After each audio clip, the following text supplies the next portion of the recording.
I'm making sure my lipstick is okay.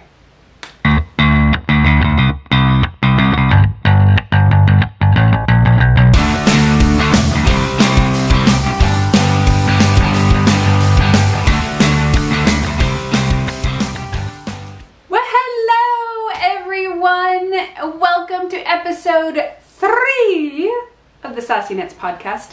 I am your host, Therese, and I am coming at you from the very snowy land of Toronto. I'm looking out my window and it is a veritable snow globe. It's actually really pretty, but I have to admit, and I am not one to complain about the snow or winter because I am not a humidity girl at all, and I save all of my complaints for August. But in the wintertime, I just like suck it up because it could be worse. It could be humid, right? But it's been a long winter. Like a long winter. Usually we don't start to get snow here in southern Ontario until about January, which was not that way growing up. Growing up, we had a white Christmas almost every year, but I remember starting in the 90s, all of a sudden things started seeing, that I can remember, things changed, and it was like 50% chance on whether or not we were going to have a white Christmas or not. And now, more often than not, we have a green Christmas. So except for this year, we had a beautiful white Christmas, but that was also because it started to snow in like November. So it's been a long winter so far. A long winter. It's February though, and we have like what, maybe a month and a half left of super frigid cold weather, and then it starts to get a little bit better. So the light is at the end of the tunnel. It is the beginning of February. And the beginning of February to me always means my son's birthday. My little man just turned 4 a week ago. I can't believe it was a week already. Oh, he's so old. But no, he turned 4 last week, and the poor little guy was so sick for 3 days, and his birthday being smack dab in the middle of that. He woke up Wednesday morning with that nasty fever. He was not himself all day long. He just slept either in his bedroom or on the couch. We played a little bit of video games in the evening, and then he just went to bed at like 7. The next day was his birthday. At least his personality had come back, but his fever kind of came and went. And then the next day we were supposed to go to his daycare, and they had a birthday party planned for him because our daycare provider, she takes care of 5 kids at a time. And so any opportunity to celebrate and do things with the kids, right? So she had a whole birthday celebration planned, and I had to say he can't come in. I was devastated. But all the kids came to his party on Sunday, and oh my God, I wish I could show you the video, but there's one of his other daycare kids is in that video, and I'm not comfortable showing other people's kids without their permission. But my husband took the video of us singing happy birthday, and he's in front of the cake, and his favorite person in the whole wide world, one of his friends from daycare, was right beside him, and we're singing, and he's got this huge grin on his face, and at one point you see him, he puts his hand on her shoulder, and he looks at it, and he just does this, like you knew from seeing him that it was a gesture of gratitude and happiness. I'm not gonna cry because he's only 4, and he did that, and you can see it in his face. And I remember watching him do that while we were singing. I almost cried. And then I asked him afterward, you know, what were you doing? I showed him the video, and I don't remember the exact words he said, but that's what he was trying to get at, is that he was thanking her for coming and how happy he was. And I'm like, oh, I win. Because you always want your children to be kind and courteous and grateful. He's not grateful all the time. He's still 4. But that one gesture to his friend, and I don't even think that came from us. I think that's just him as a person. So anyway, long story short, it was a great birthday for him. He said it was the best birthday ever. And for me, it was such a wonderful birthday because it was the first time he really understood that his birthday was coming, and he was excited about it. And then he thanked everybody when they gave him a gift. He would bring it over to the present table, and he would, thank you, and he was so sweet. And that one little gesture was just, oh, so sweet. Anyway, so I'm here. I'm kind of winging it this week. I've got my coffee. This is still the last of my Choco Sol coffee that I talked about in the last episode. Still really good. I have no chocolate for you guys today, which is probably a good thing because Quentin had so many birthday celebrations last week. We've had a lot of chocolate and cupcakes and cake, and it's a lot. So I need to rein it in a little bit. Eat a freaking salad would be a good idea. So I have no chocolate for you guys today. I'm sorry, but I promise that the next time I will have some chocolate for you. And yeah, we're a little late in filming this week because I am so smart, and the best days for me to do anything are 1 o'clock in the afternoon on a Monday or Friday because Quentin is in daycare on those 2 days, and it just allows for me to have a nice morning and ease into whatever it is that I need to do for that day. So usually like 1 o'clock is the best. So on Mondays every other week I have committed to filming this podcast around lunchtime to 1 o'clock on Mondays every other week. Well, lo and behold, did I not have that written in advance on my planner, and I wound up double booking myself to have a business meeting at Monday at 1, and my son is with me all through the rest of the week, which means there's no way in hell I'm gonna be able to film a podcast, because as soon as it's like anything with a child, as soon as you're on the phone or you're talking or anything, all of a sudden they need your attention when they didn't need it at all day. So today is the day. Today is Friday, and today is the day I am filming. I'm going to try to have this up for Saturday, but if you're watching this on a Sunday and I just uploaded it, hashtag mom life, it's what I gotta do, right? So thank you for bearing with me, and thank you for coming back. It is so nice. We're on our 3rd episode, which means we're starting to get into our stride with this show. You guys have been so kind and so considerate and messaging me on Instagram and all of that. So thank you so much for coming back and joining. And for those of you new, welcome, welcome, welcome. Sit back, grab your knitting, grab a hot cup of something, even if it's in your Spider-Man mug. Actually, this is going to come in very handy. This was not planned for something I'm going to show you later in the show. And just enjoy the episode. I think this one's going to be a shorter one because I don't have a whole lot to talk about this week because it's been kind of crazy. I have been knitting, but I've been a bit monogamous, as you can tell. Can you tell? I'm just going to do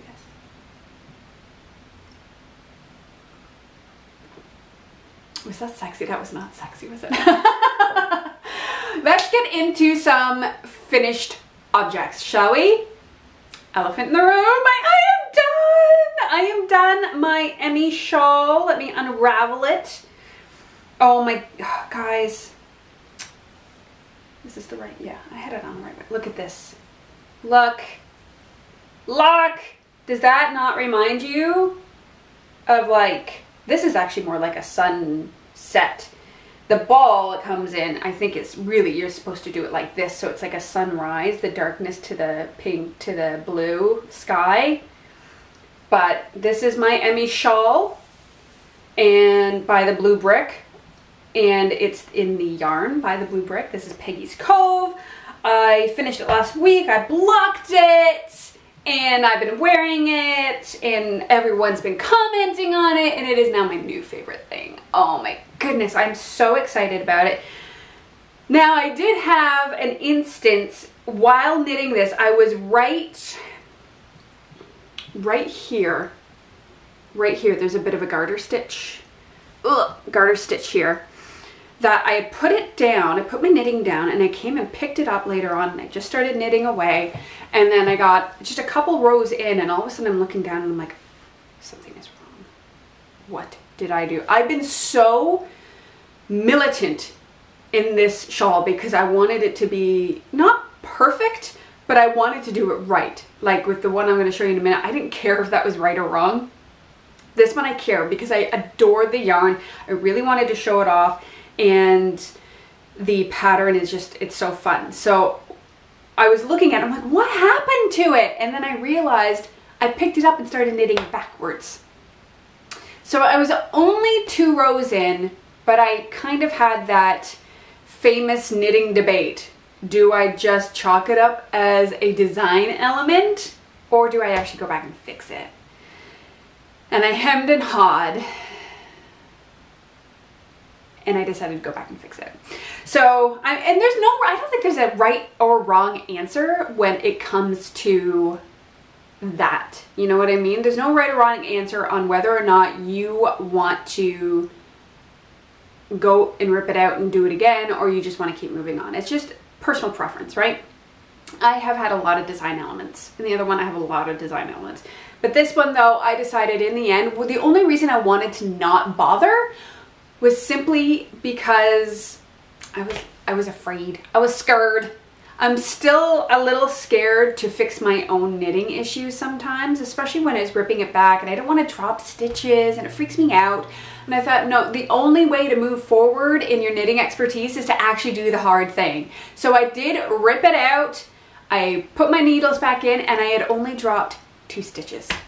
That was it, which I put a little locking marker on it, and I fixed it when I got to those markers. That was it. And then I just went on my merry way. But I got up to here before, like I only had this much left before I actually had made some kind of mistake.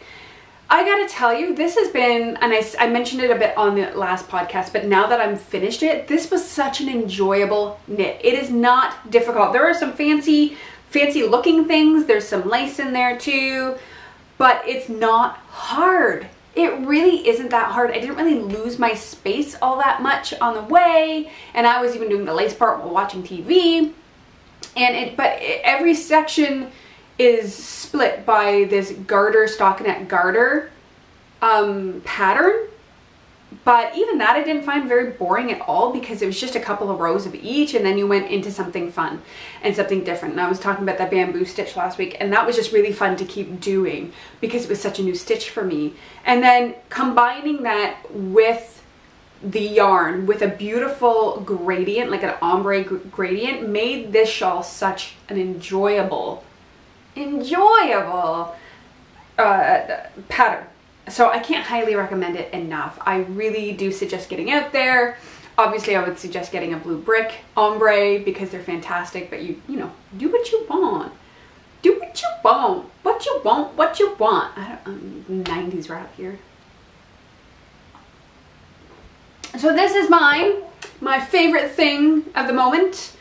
The other thing I finished since the last time is my very infamous, I don't even know which way it goes. Which way does it go? It goes this way. The triangular garter shawl. The one from Noro magazine. I used their Noro lace weight yarn. It is done. I might as well put it on. Don't know why. I'm honestly probably not going to wear it. It has nothing to do with the pattern itself. It's just the colors. Like, it's not nearly as big as the other one is, and I didn't even use a full skein knit. So just to let you know, and I'm a pretty loose knitter, and I didn't even use a full skein. But so this is what it's like. It's not my, I love all colors. This is just not my color wheel very much. I think as a kid I was put into a lot of fall colors, and I'm just so out of it by now. But yeah, but it's done. I'm very proud that it is done, because I did, as you know, I struggled with it a little bit. And to be fair, I was watching the last episode while I was editing it, and I don't think it was quite clear there was nothing wholly unenjoyable about this shawl at all. For a beginner shawl, it's great. It's garter stitch. You know, it's easy to do. If you have a nice, this would be just perfectly fine with a solid yarn, but having something like the stripe just makes it a little bit more fun. It's just the color wheel. I just didn't enjoy the color wheel, and it's funny how the color of something can affect your work, right? So I think if I just had the same project, same yarn, just in a different the different colors, I probably would have liked this a lot more.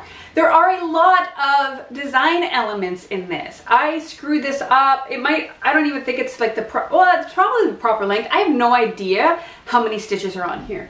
With this, every other row, I counted the stitches because I needed to make sure that it was good. This one, I didn't care. I did not want to count lace weight stitches at all. So it's not perfect. All I tried to do was make sure that the middle was like, it was in a pattern. Everything else I really didn't care.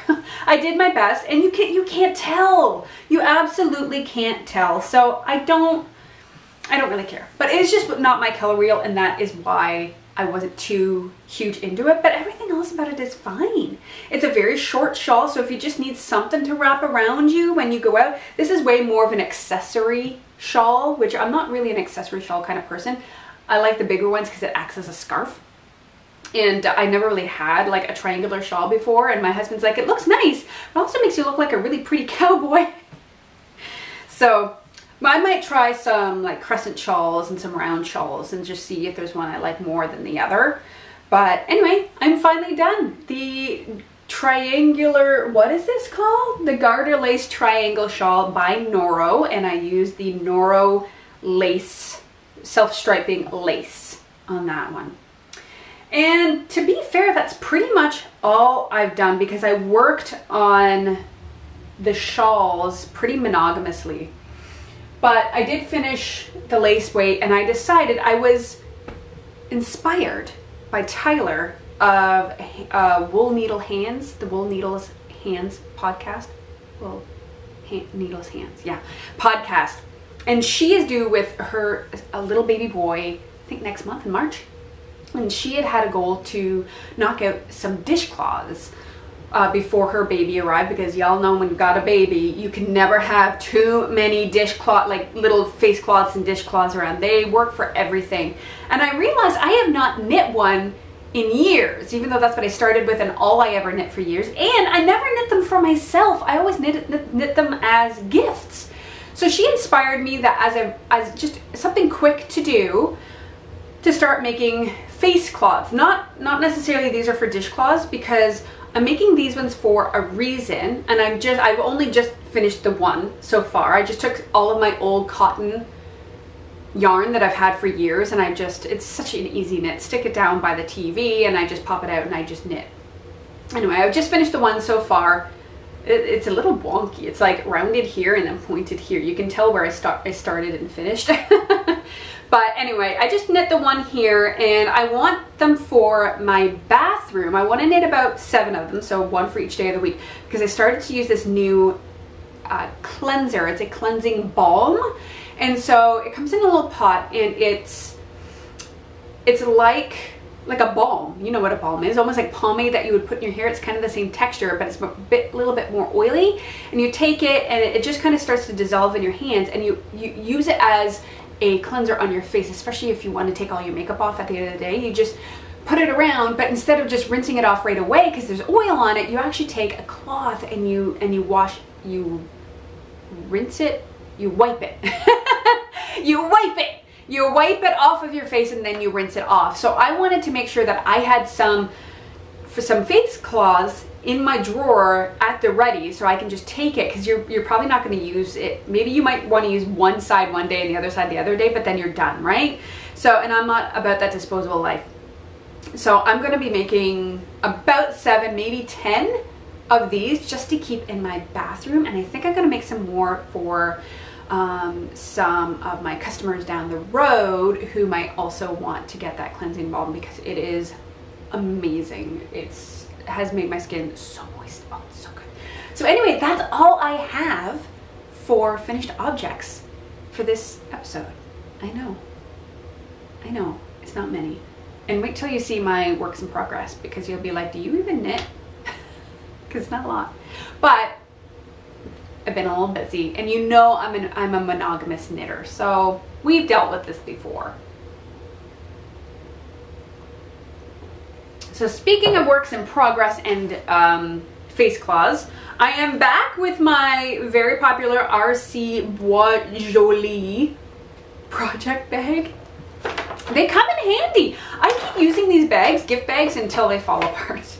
Anyway, so I am in the middle of my second dishcloth. I haven't really worked on it in like a week because I've been working on the other one I'll show you. So this is, I don't remember the pattern. I'll find it. It's like the Grannie something something. It's the one Tyler in the podcast was looking at, because I thought I would try something different. There's supposed to be little like holes down here, but for the first half, you can see it here. I don't know if you can see it, maybe not. I don't even, yeah.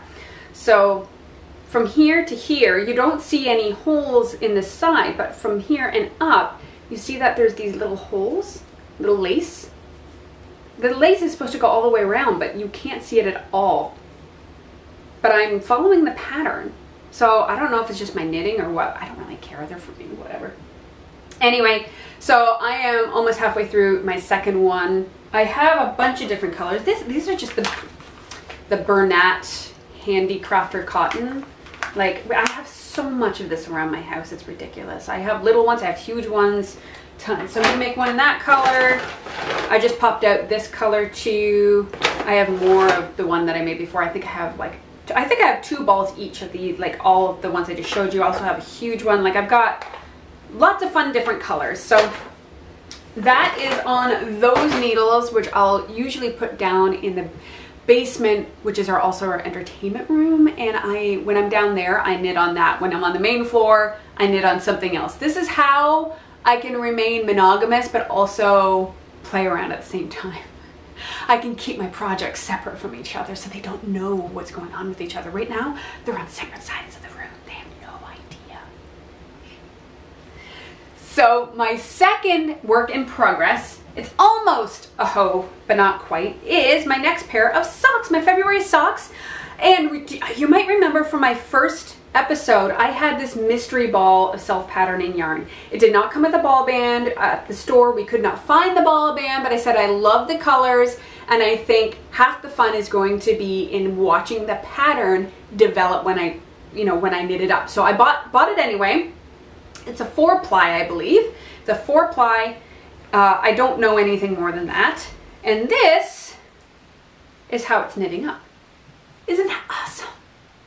Isn't that cool? So this is going to be an afterthought heel, just like my husband's was, because I want to keep the striping going. But this is I'm just on the last couple of inches before I do the cuff, and then I'll do the heel, and then I've got myself a hoe. So this is what I've actually been working on all week, because I've just been enjoying the pattern and doing something a little bit different, even though it's just as easy to do as the dishcloth. It's just knitting. This isn't even purling, it's just knits. And I'm gonna say this is a Regia. It was in the same section. I tried to look up to see if it was an Arne and Carlos one, because the one I bought for my husband, which was in the same area of the store, was Arne and Carlos, but I went to the site and I couldn't find it. So I seriously, if you know what this is, let me know in the comments, because now that I've been knitting it up, I want to know. I want to know the brand so I can give it the proper shout out, because it's awesome. So that's been living in my, oh, I just shoved that in there. That's not disrespectful of me and my yarn. Unfortunately, my project bag is a bit too small. I actually shoved it in my little small Haya project bag that my husband got me for Christmas, but when it comes to those big balls of yarn, nothing fits. Retail therapy. All right, I've told you guys I am not someone who buys a whole lot of yarn. I do tend to buy yarn and I knit with it fairly right away. I am not saying that that will change down the line. I'm not saying it will, I'm not saying it won't, but I'm saying right now in my life, I don't buy a whole lot of stash yarn. I buy yarn for specific reasons. I'll either have a pattern and I'll go out and buy the yarn, or I'll buy the yarn, I'll come back and I'll sit there and I'm like, what am I going to make with this? So I don't have a huge stash of yarn. However, I did purchase something a few weeks back. I actually purchased it for my son's birthday, but I was hoping to get it knit in time, but that wasn't going to happen because it arrived the week of his birthday and I did not have time to do it. So I'm just going to show you the yarn and then you can tell me what it reminds you of, okay?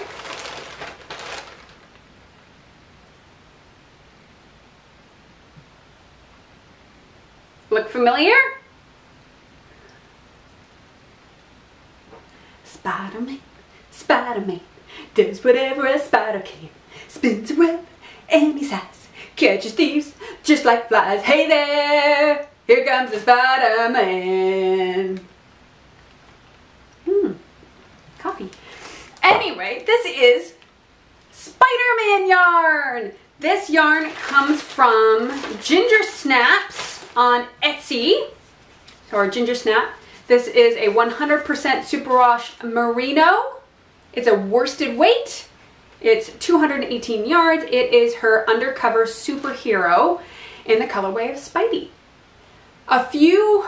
Must have been like a month or two ago, she had posted one she did of Batman, which was grays and yellows and blue with black speckles. And I was like, oh my God, I need that. I would love to get a couple and make a really cool sweater out of that. That would make such an awesome sweater. My son is finally getting into superheroes. I say finally because my husband adores superheroes and has been waiting his whole life for this. Finally getting into superheroes. I thought it would be great, and of course it was sold out. So I said the next time she puts it up, I'll get it. But then she decided to add to the collection, and she added Spider-Man to the collection. And when I finally got in on the day that she had put it on her site, it went live, it was only 20 minutes after she put them in there, and the only thing left was Spider-Man. All the Batman was sold out. There was only a couple of Spider-Man left, so I instantly bought it, and I love it. Now, I was hoping to make socks out of it, but it's a bit thick for a 4-year-old, so I don't know if I'm going to make socks out of it. I think what I'm going to do is I'm going to make a hat, and I may see what's left to make matching mittens. I think, because it's 218 yards, but he's 4, right? So a hat at least. I need to get a pom-pom. Now she's coming out with sets. She has sets of these 4 hats that come with pom-poms. So there you go. Anyway, so this was what I got from Ginger Snap on Etsy. I think she's from Alberta, Canada, and I love it. And now she not only has Batman, she not only has Spider-Man, but she has the Hulk, which is greens and purples with black on it. I want to get all of it. I just love it. I wouldn't make a shirt out of this one or the Hulk. It's a little loud. But the Batman one, because there's that gray in there, I think would make for a fantastic shirt, like an awesome shirt. So that is all I have for yarn for retail therapy. The other thing that I purchased for myself, I can't actually show you, although I will eventually, is I purchased Helen Stewart's Curiously Handmade, oh no, Curiously Handmade Sock Society. I don't remember the name. I'll put it up here. Anyway, it's a cool little name, but it is a sock subscription club for the year. She's putting out 6 sock patterns every other month starting in February for the rest of the year. And on the 6th of February, she revealed the February pattern, and it is so nice. I do not know if you can still get the subscription. You might have to go to Helen Stewart's or Curious Handmade Ravelry group and see. I'm not 100%. I'll check it out for you and I'll put it here, or I'll put it down in the description box. Check down there, and if it's still available for you to purchase, I will let you know, but it may or may not still be available. But anyway, I did it. She had like, you know, get it now at this price. I think it was $15 Canadian, and it was going to go up if you didn't get it at the time. So I got it right away. I thought it'd be super, super fun. And I woke up Monday morning forgetting all about it. And then all of a sudden I opened my email, and there all of a sudden is a brand new pattern waiting for me in my Ravelry library. And it's beautiful. It is, I'm not going to tell you what it is. I haven't started making it yet, but all of the patterns are going to be based off of, I think, floral and herbs, like herbal motifs. And this one is definitely based off of a flower for the winter time, and it's beautiful. So like I said, when it comes to buying yarn, I am now on the hunt to buy a skein of yarn that will go with this sock pattern. So I did buy that. I'm very excited that I get to have, because I want to make my box of socks this year. So this will help me that every other month I have a brand new pair of socks that I can make. And she gives you also, a few days before the pattern comes out, she'll give you color hints and color suggestions and weight suggestions and things like that for the upcoming pair of socks. So it's really, really cool. I've taken a look at the actual pattern. She's very, there is like an actual pattern graph. I'm saying a lot in this episode, and I don't like that. I don't like it. but there's an actual like pattern that you can go off of, or you can do it line by line, which I actually like doing it when it's like row 1, row 2, row 3, because then I just highlight it or cross it off as I go along and I always know where I am. So I actually really like that a lot. So I can't wait to get started on those. And that is all I have for you guys for retail therapy. And that's all I have for knitting this week. It is not much, but that's okay. Hopefully next time I'll have a little bit more. I'll definitely have those socks done. I'm very excited about those. Honestly, it might just be socks and dishcloths for the next one. I really don't know. Now, I didn't think I had a favorite thing to show you guys this week. I like to show you guys different things when it comes to my favorites that aren't knitting related, because like I always say, we aren't only knitters. We have lives and we have things we like to share, and we're people and we are multifaceted, and I have interests, you have interests, and hopefully maybe our interests overlap, or maybe the things that I like are things you never thought of before, and then this just helps us to get to know each other, right? So I really didn't think that I had a favorite. So I always thinking about what have I been using a lot since I last recorded. And I thought about it, I'm like, I don't think I've got anything else. I'm still doing my yoga, I'm still loving my planner that I've already talked to you guys about. And then I went, duh, there is something that you have been using and loving every single day. Now, first thing, let me just take this out. You know what, I'm gonna put it backwards. That'll be easier. I do love my makeup, I love my skincare. I am one of those girls. I like to say that I am 1/3 hippie, 1/3 geek, and 1/3 diva. So for my interests, you can rest assured that if it's something geeky, something hippie, or something diva-ish, I'm probably into it, right? To varying degrees. And I love my makeup, and it's been the eyeshadow that I have been using this week. It's a Beauty Counter palette. I love eyeshadow palettes. I think eyeshadow palettes are the way to go if you want more value for your dollar, even if you're not a makeup person. Because buying individual eyeshadows, or the ones with the quads or dual ones, you're paying a lot more than if you actually invested in a palette that has 10 or more colors in it. You really are getting much better value. I have a ton of eyeshadow palettes and I use them all the time. I have like no single shadows at all. This is an eyeshadow palette. It is called the Ultimate Nudes. And this is what it looks like. So it's different colors for different people. You've got some berry tones here, you've got a gray here, and you've got some of your warmer tones here. So cooler tones here, warmer tones here. And it's great for anybody of any skin type, because you've got the cool and the warm, and you can mix and match and all that. I've actually just been playing because they're also made to use like this. So I've just been kind of using one, I guess you could call this like a little trio. One trio a day just to see what it's like. I'm wearing this one right now.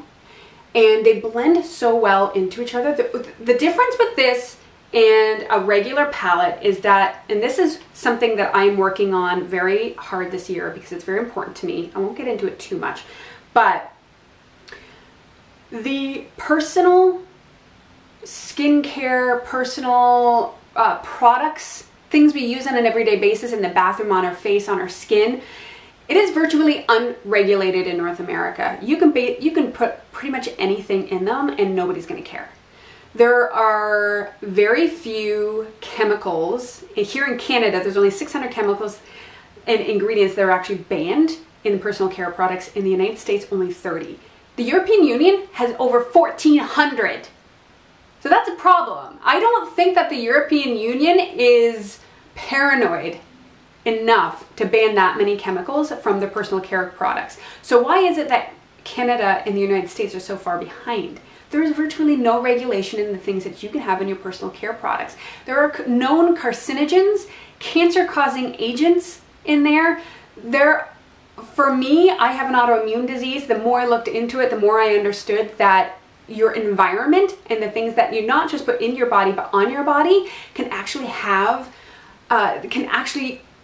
potentially cause autoimmune diseases and other diseases that we have. It is really important that we start to actually tell our governments that this isn't right, that having asbestos talc in kids makeup. This happened in Claire's, the Claire's store recently, that Claire's, a lot of their makeup had asbestos laced talc in their makeup products. This is the makeup that your little girls are buying. Now, it's been recalled and all of that stuff, but it's because it's unregulated. Companies can do whatever they want. So one of my personal missions this year has been to start transitioning all of my beloved makeup over to safer products. This is a safer product.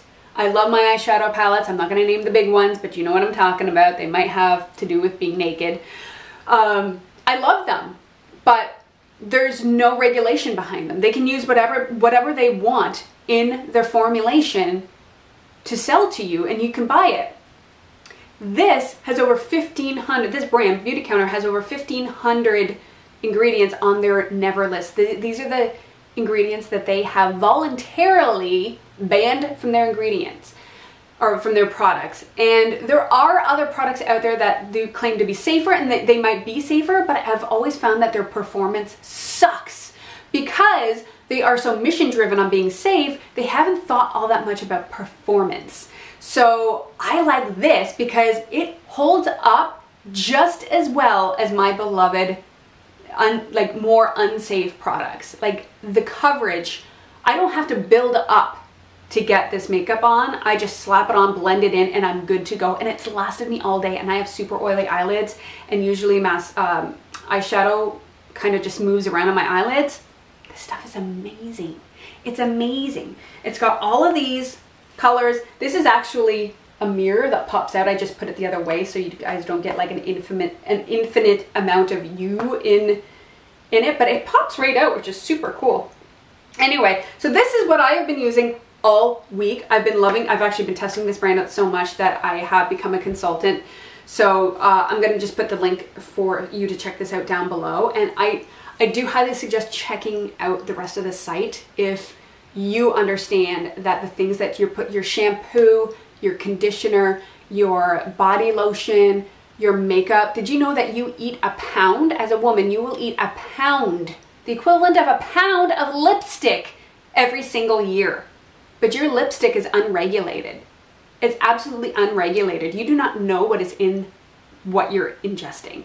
And when things get on your skin, it absorbs into your skin in about 3 seconds.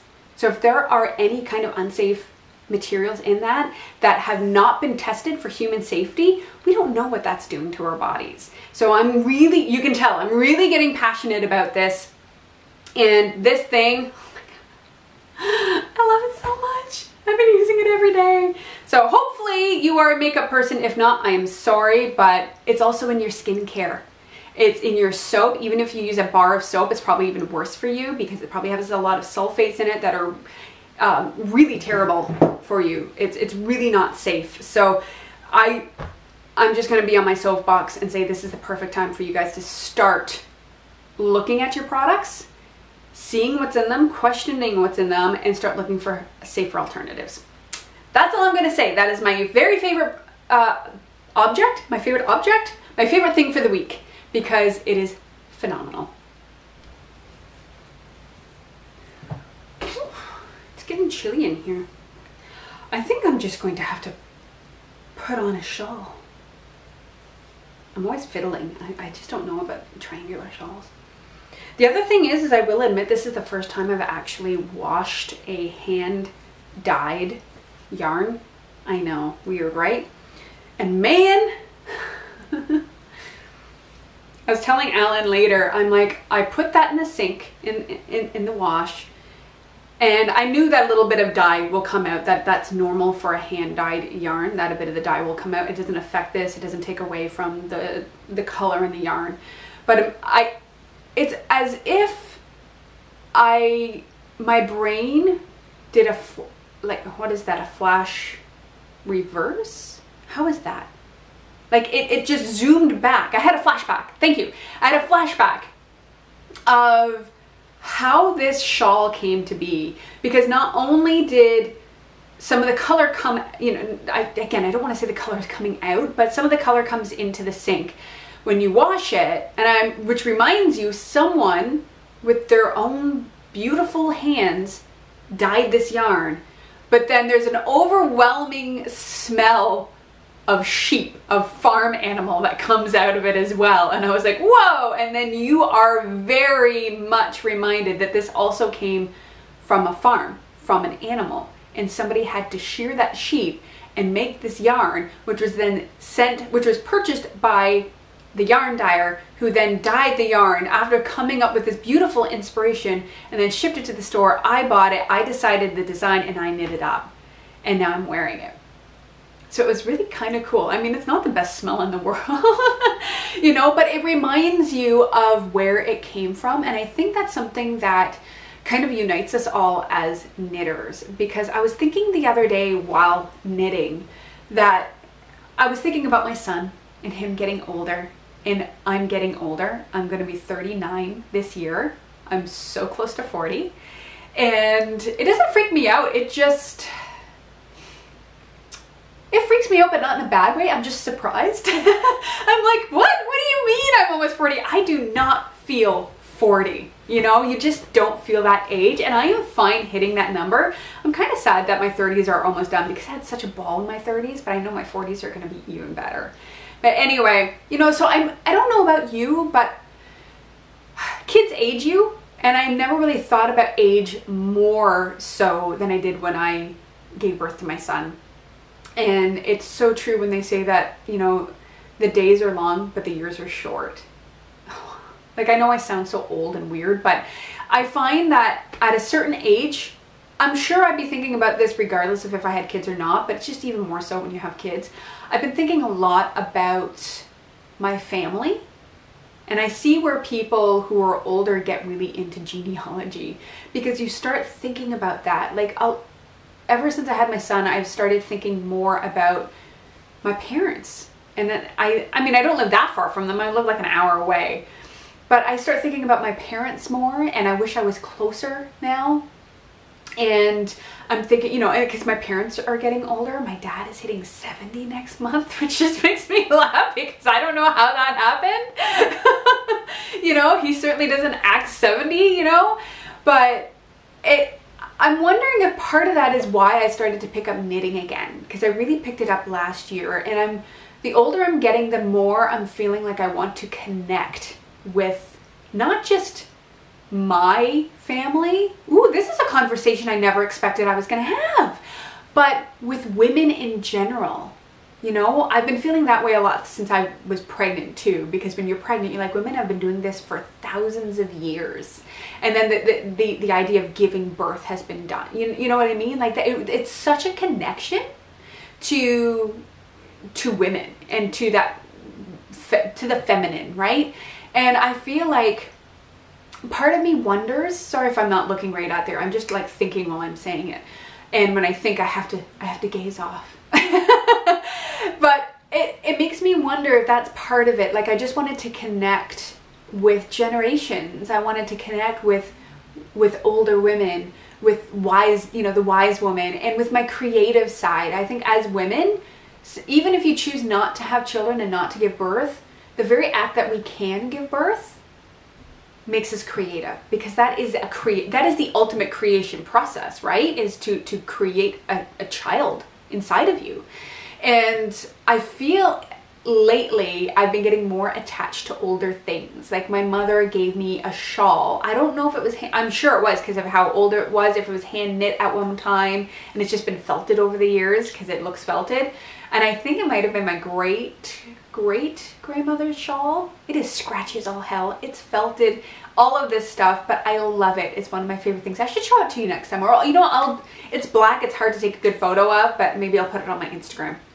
Anyway, I love that thing. It is very dear to me because it is so old. I also have a cast iron small Dutch oven pot that my mom gave to me that I think, again, great-grandmother, a grandmother of some sorts, not my actual grandmother, used to have that. And it is my favorite kitchen implement or utensil. I can't even speak today. It is my favorite thing in the kitchen, because when I use it, I just automatically start thinking about how many bellies it has nourished, how many families it has loved. Like that's powerful. And then my mom gave me her bean soaker, I guess that's what it's called. You put the bean, it's a little pot and you put beans in it, put water in it, and it soaks the beans. I love that thing. And then my aunt last year gave me a teacup that turned out to be from an old relative. And like, I am loving things. I do not want my house to become a museum. I do prefer to have things that are actually functional, that I can actually use right now. But I love those things. I love looking at them, and especially with that Dutch oven, every time I cook with it, I feel connected to my ancestors. And I feel that way about knitting as well, that when I'm knitting, it is such an ancient craft. It is such an ancient skill that has been used, not just by women, but men as well, for hundreds of years, maybe thousands, I'm not even entirely sure, but a long, long time. And it makes me, it just connects me in a way that I never seemed to care about before. So I'm curious, have you thought of that before? Do you think that that's something that connects you? Do you have something in your home that you love to use because you like, can you relate to that feeling of connection when you use something that maybe somebody in your family had used, or maybe you even just got it at a thrift store and you know that it is old and many, many bellies have been nourished with that, whatever it is, or have been loved on or snuggled in or whatever. Just that connection that is so there. It becomes built in to those objects throughout the years. I'm not one to really attach myself to objects all the time, but there are certain, that Dutch oven that I will pass down to one, either my son, or if we have another kid who really likes it, you know, whatever, it will be passed down, because that, whoever got it and whatever shape it was in when it was first given, it was first purchased or created, there was nothing to it at that point in time. But over the years of use, it is, to me, it sounds so woo-woo, but I'm a little hippie. It has built up this energy, and to me the energy is of love and nourishment and creativity and just comfort. And that's knitting to me. That knitting just, it connects me on that level. So do you have something like that? Do you understand what I'm saying? Like, can you relate to that, or do you just knit just to have fun and make things for yourself? It's cool either way. This is just how I feel. But I'm curious to you, like, have you found a kind of connection with your knitting, or with something else even in your house that you can kind of relate to on that level? Even if you're a dude, like I would love to hear it from the masculine side too. Is there something that relates to your masculine side? Just as much as my Dutch oven helps me to connect with my feminine side. And I know that sounds sexist that I'm saying cooking and feminine energy. I believe that to be true.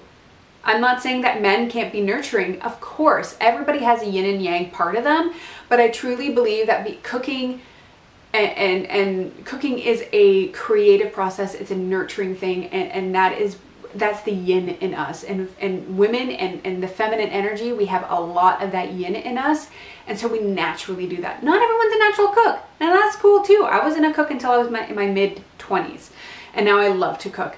But that's what I'm saying, it might not be cooking. Maybe it is a shawl or a blanket, or like I have this, right? It could be anything, but can you relate on that level? I would love to know in the description, because the more I learn about you, the more you learn about me, the more we become a community, and that's what this section is all about. That is all I have for the show this week. It is short, it is sweet. I always say it's going to be a short episode, and it's not, because I blather, and I know this about myself. So if this is 2 hours long, what are you going to do? That's all. Thank you so much for hanging in there and knitting along with me and spending your precious time with me, because time is so very precious. You know that you can reach me at any point in time on Instagram. That is a garbage truck behind you, if you can hear it. You can hit me up on Instagram at Sassy Knits Podcast. I would love to connect with you there. Or you can email me at sassyknitspodcast@gmail.com. I check my email several times a week. So if you have a question, you have a comment, whatever, that's how you can get a hold of me.